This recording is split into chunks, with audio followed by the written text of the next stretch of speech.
his career, it definitely is when we talk about Antony at the end of the day. And we know that right now Betis can't afford to buy him, but here's what Isco said. We need to crowdfund so he can stay at least another year. He has surprised us all with his humility and with his willingness to help and add. We have noticed a change since he arrived. We are happy for him and for the team. I mean, ideally he'll stay. Realistically, it's a different situation for Betis, Alex. It's almost impossible for them. Manchester United paid almost 100 million euros for Antony, and they're not gonna give him away just because he's happy at Sevilla. Who would it be, by the way? It's a beautiful city, beautiful weather, beautiful people, beautiful food, and it's about the context. That's why we were talking about Romelu Lukaku struggling at AC Milan, crumbling under pressure. That's exactly what happened to Antony. That's a price tag, plus the high demands of Manchester United, plus the complete disaster as a club that Manchester United is. That puts all the pressure on him, and he crumbled. He has a mental reset. He's got to Sevilla. He knows that he can establish a partnership with Isco. He knows that what Manuel Pellegrini can do with those players that are going through a rough patch. That's perfect for him. The problem is always money for teams like Betis, and they've been struggling financially speaking. They had to get rid of a lot of players this summer in order to register their players in La Liga as well. The same financial situation that Barcelona have. Unfortunately for the clubs and majority of clubs in La Liga, they don't have the pockets of even the bottom teams in the Premier League. It's a reality, and when a team pays $100 million per year, they're going to want to recoup some of that. As much as he's having a second lease on life at Real Betis in La Liga, Manchester United are going to want to see something for it. It really is a remarkable turnaround, because when you thought about Antony, it was a cautionary tale.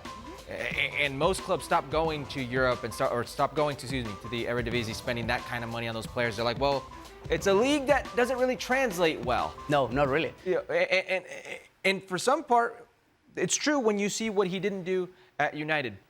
But you don't forget to play football, I repeat. You don't forget how to do things. You take him into a league, a more tactical setup like Real Betis, a healthier surrounding, and you give him the confidence, a fresh start, and you can see what he's doing. It's not just the goals.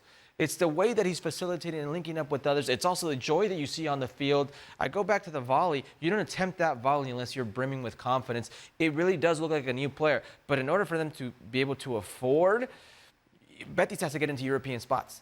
They got to get into Champions League spots, and they got to earn that, and then maybe there'll be some more money. But in terms of Real Betis, this is exactly the type of player they go for. They look for, in terms of the sporting director's words, a depreciating player. So a player that had a high value and something happened that they think they can recuperate. They think bring that play back into his game. And they've done so with Antony. Because Pellegrini is the perfect manager for these kind of players, right? You said something that is really the key of everything, is the tactical setup. Manchester United don't play with wingers. So if you're playing with three at the back and wing backs, you can't use Antony. You need Antony to be in a 4-2-3-1 or a 4-3-3 system where he only has to be worried about attacking and being a player glued to the touchline, opening wide, stretching up the opposition's defense. And that's why Sabali, in the goal that Johnny Cardoso scores, makes a run in a central area, because Antony is stretching out the opposition's defense with his sole presence next to the sideline. So that's why he's so important, and that's why a tactical setup. You know me perfectly, Chris, and so you, but especially you, Chris. I'm obsessed with tactics, and that's why it's so important. Before you acquire a player, you need to ask yourself, how do I want to play? Is this player fit for the system that I'm going to use? And this is the first question that a lot of clubs just forget.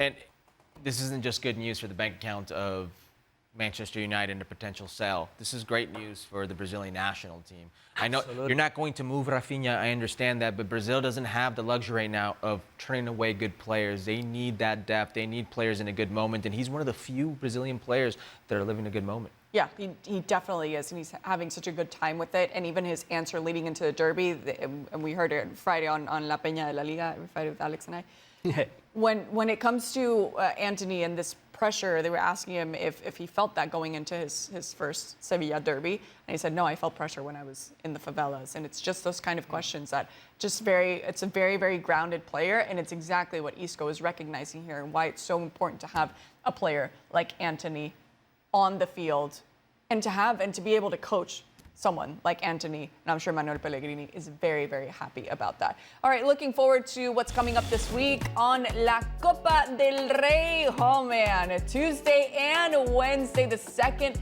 leg semifinals, Real Madrid against Real Sociedad, and man, that 4-4 thriller that we saw, we'll see what Atletico Madrid and Barcelona have in store for us on ESPN+.